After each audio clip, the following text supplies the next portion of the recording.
Hey guys, welcome back to my channel. It's Julie from Living Large on Lifetime, and today I want to start a new series for you that I hope is going to be an ongoing weekly series. We're going to call it the Wednesday Weekly, and yes, we are going to review the weekly Weight Watchers production that they send home with you, this little newsletter thingy. We just call it a weekly, honestly, so that's why this is the Wednesday Weekly. But I wanted to review this for those of you who actually are not able to go to an in-person meeting and participate, and so you don't have necessarily access to this information. This you can actually find online somewhere. I just don't know where, but I have been told that you can get this same information online. But let's just cut to the chase. I'll make it easy for you, and I'll just review it for you instead. So this is the weekly for this week, which is today, September 12th. So the week of September 12th. This is the weekly. The topic is set up a healthy kitchen. Yeah. So one of the things we're talking about in the very beginning is that when people are surrounded by chaos and stress and clutter, they tend to make poor food decisions. So that's one good reason why you should really clear up your kitchen space and make it a nice, calming, relaxing place to be. It says, in a recent study, people placed in a noisy, distracting kitchen who were stressed by the chaos were more apt to make unhealthy food choices than those eating in a calm space. That makes total sense to me, because my life in general, when it's chaos or when I'm in a chaotic area, or my space, my own personal space is not organized and neat and tidy, I get stressed out. I've never been able to relax in an environment that is not what is for me organized and tidy. So that makes perfect sense to me. So some of the right off the bat ideas that they have for you are to store low or zero smart points value foods at eye level, and colorful cut up veggies in clear containers. So those are kind of really basic ideas. Also put fresh fruit on the counter. So the idea is that if you have easy access to these foods that are lower points, healthy, fresh, you're going to grab those first instead of going for like the bag of chips or something that is not as good for you. So they also have a little blurb here about Weight Watchers kitchen products. So Weight Watchers has a new line of kitchen products, in case you didn't know. They have measuring spoons. They've had some of these things in the past, but now it's a whole brand new line. You can get it online at weightwatchers.com/shop. So there's things like measuring cups, mixing bowls. What I think is really cool, and what I want to hear from you guys, if you have purchased any of these products, I have seen the pineapple corer at work, and I want a pineapple corer so bad. The pineapple corer looks amazing. So if you guys have or have tried a pineapple corer or the Weight Watchers pineapple corer, let me know how you like it. Also, the spiralizer, Weight Watchers has their own spiralizer, popcorn popper, and a corn stripper. I don't think I'd use the corn stripper, although I do find it kind of annoying when you're eating an ear of corn and it gets stuck in your teeth. But fresh corn on the cob is amazing, so maybe I would use a corn stripper. The popcorn popper, I don't know if that's a microwave popcorn popper or what. I think I'd like to check that out too. So if you have purchased any of those products and you like them, or even if you dislike them, let me know down below what your thoughts are and if they are worth purchasing or not. So the next page gives you actually some concrete ideas for setting up your kitchen for success.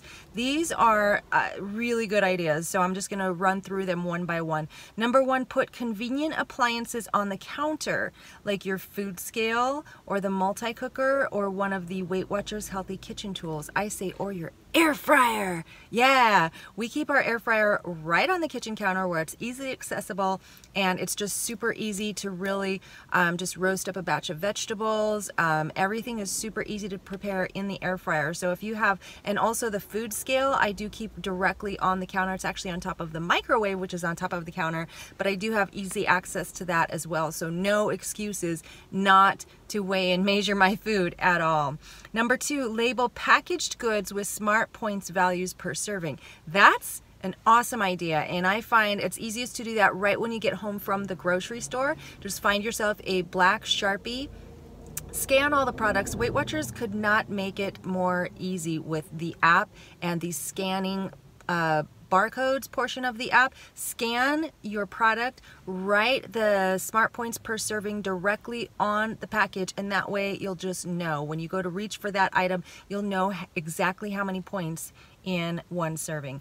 Number 3, pre-cut fruits and veggies and store in clear containers at eye level in the fridge.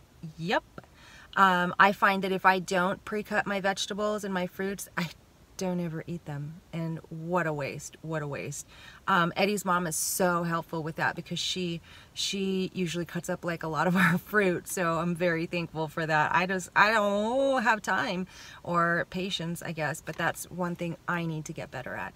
And then number 4, batch roast your favorite vegetables for lunches and dinners all week long. That's an awesome idea because roasted vegetables heat so well. They're super fast and the flavor is still amazing when you reheat them, and they last in the refrigerator all week long. So make like big batches to take to lunch with you. I went through a period for lunches where every single day I was having a turkey sandwich and roasted vegetables every single day. Super easy. I did get burned out, and now I like more variety, but if you are okay with eating the same things for like 5 days in a row, make yourself a huge batch of roasted vegetables, or even just make up, you know, several, like do some roasted Brussels sprouts, some roasted eggplant. You can make different kinds and just meal prep them on the weekends.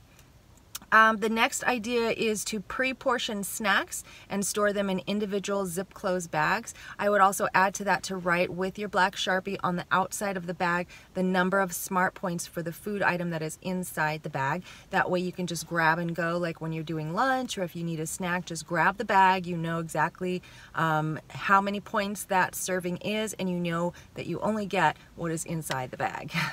The next idea is to place a bowl of fruit on the counter. We talked about that.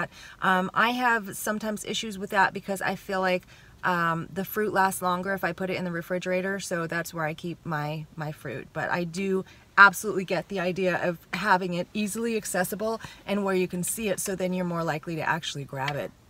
The next idea is to organize the pantry so low or 0 smart points items are at eye level. The last idea is to refrigerate 0 points beverages like iced tea, cold brewed coffee, and infused water. And the idea behind that is so that when you need to reach for a beverage, you've got something ready that is low points. So then it has an idea where you can, or it has a section here where you can actually write your own ideas. I don't have any additional ideas to that, but I did write to choose at least one idea from the above and implement it this week. So I would suggest the same for you. Choose at least one idea and implement it, and then the next week you can do another idea, and the week after that another idea, and you can get your kitchen together in no time and with very little effort. So the next portion of the weekly is shifting your mindset. They call it Think Again. And I know a lot of people are not huge on this portion of the weekly, but I know, and I'm sure you guys know, that the mental portion of this journey is just as big as what you eat, what you do for movement. The mental part of losing weight it's like half the battle. So I really enjoy this portion of the weekly where you actually get to work on shifting your mindset to healthier attitudes and healthier behaviors. It all starts in your mind. So they give you a couple of unhelpful thoughts and then give you a helpful thought to counterbalance that. For example, an unhelpful thought: my wife and I spend a lot of time in the kitchen, so it's always a mess. It's a waste of time to keep it organized. The helpful thought is keeping my kitchen organized is not a waste of time. It will save time to keep it organized by helping us make healthy, in-the-moment decisions. Another unhelpful thought: it's too hard for me to make right-for-me choices because I have to have school snacks for my kids on hand. Probably a lot of you guys out there can relate to that. If we have to have snacks around, it's sometimes hard to say no to them. The helpful thought is that there will always be situations when not right for me food is around, so I'll place my go-to choices at home in visible, easy to reach spots. It might even rub off on my family.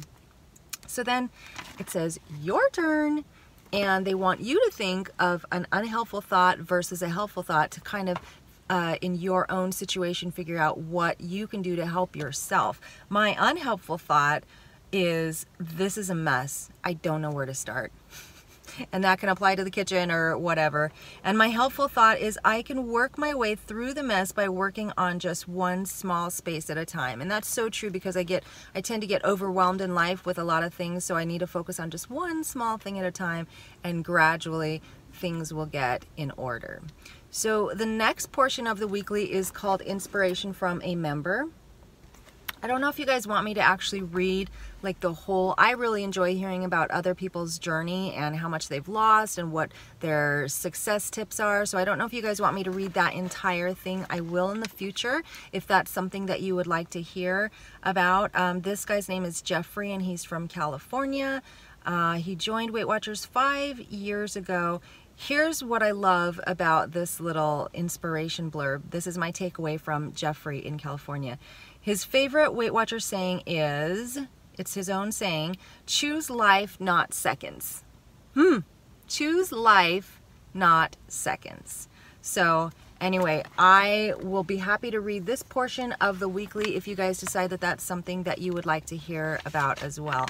And then the last portion, the next to last page, is just a recipe. Every week, Weight Watchers has a really good low points recipe. So I'm actually going to type this up and I will put it in the description box for you. This week is eggplant parm fries. And the serving is 4 servings at 4 smart points value per serving. And it looks like these are baked parm fries. So eggplant parm fries. That sounds really good actually right now. I'm kind of hungry. It's time for dinner. So then the last page is just a place where you can put notes and then some ads on the back. So I hope you guys found something useful in this Weight Watchers Weekly and this new series, the Wednesday Weekly. If you have any suggestions for other things you'd like to hear from me in the Wednesday Weekly, or if you want me to read the entire success story from the final page of the Weight Watchers member, let me know, because I want to tailor this video to what you guys want to hear, those of you who are not able to make it in for a Weight Watchers meeting. So stay tuned next Wednesday for another Wednesday Weekly, and thanks for watching.